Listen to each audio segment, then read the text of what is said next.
Good morning, students. We started with the chapter number 7, Glimpses of India, and we did the first part, that is a baker from Goa. If you people remember, I told you that this chapter has 3 subtopics. So the first one was a baker from Goa, which we did in the last class. Today I will start with the second subtopic, that is Coorg. I hope you all are done with the question answers of the first subtopic, a baker from Goa. So we will start with the second, that is Coorg. Coorg is basically a hill station which is located in the western ghats of the state Karnataka. Okay, somewhere it is located between Bangalore and Mangalore. So the suitable time to visit this place is from September to March. So I have already introduced that it is a hill station. If you see, Coorg is coffee country, famous for its rainforest and spices. So this is how it has been introduced by the narrator. The place is famous for coffee plantation and spices. You will find rainforests over there which covers 30% of the area, and the people, the men clan of the Coorg, they are brave warriors and they are permitted to keep firearms even without a license because they are very trustworthy. And the women of the Coorg are very pretty. Anyways, in hill station the weather is very lovely, so the women are pretty over there. Coorg is also known as Kodavu. In the local language they are called, that is called as Kodavu, and the Kodavus are Hindus by religion, but of course their custom differ a bit from those of the mainstream Hindus. I mean, Hinduism is an umbrella term under which we have a number of sects and subsects. So when they fall into the category of sects, then of course their rituals and their customs and practices, they differ from the main religion. So that is the case over here, and they marry within their community. I mean, they are not allowed to marry outside the caste. So intercaste marriage is not permitted, or you may say is not allowed. Okay. Kodavus are said to be of Greek or Arabic descent. I mean, their lineage or ancestors were Greek or Arabic. Some soldiers of Alexander, the great Alexander's army, they settled there, and the ethnic dress of the Kodavus, that is Kupia, that's the name. If you remember, that was Kabai in the chapter Baker from Goa, and here we have a that is called as Kufia, and that is very much similar to the Arab garment. And it is said that क्योंकि इनके जो ancestors हैं वो Arabic थे, तो because of that they have the same kind of attire.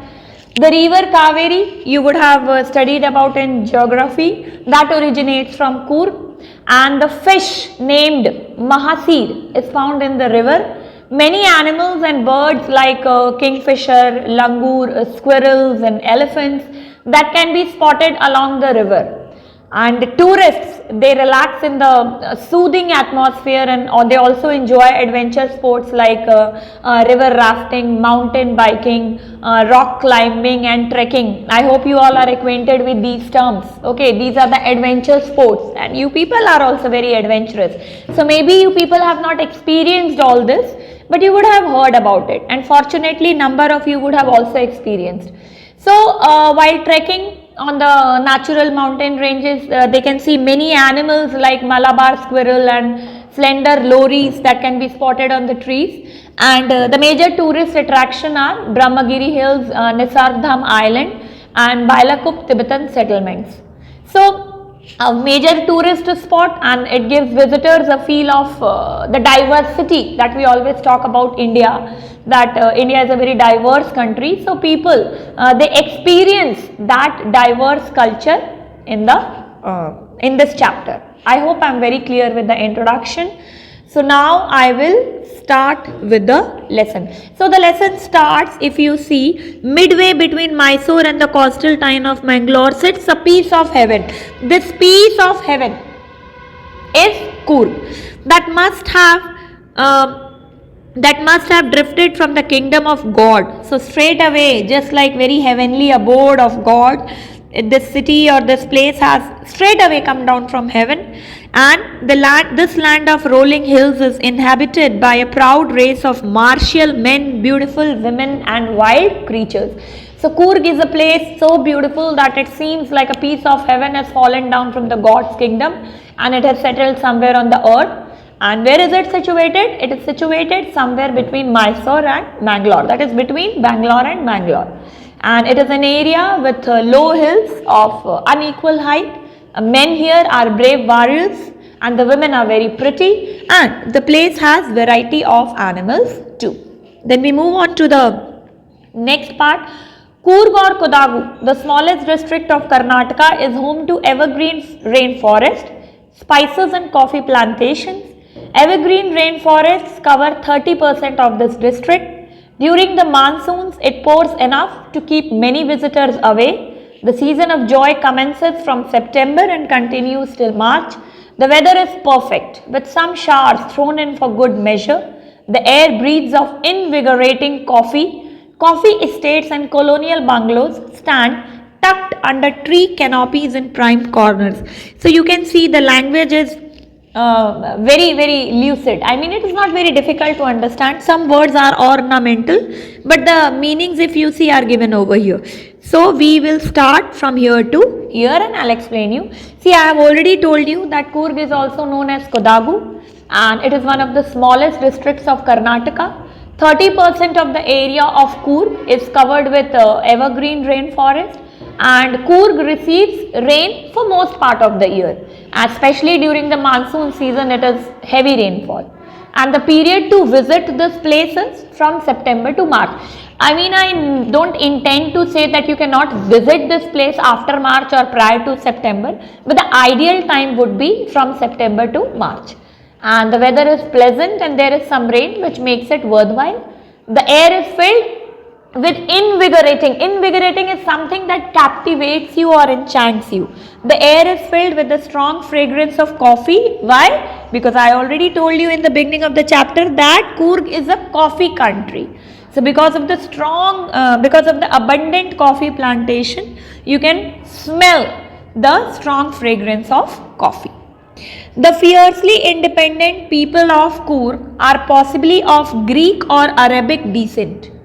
Descent is the lineage, your ancestors.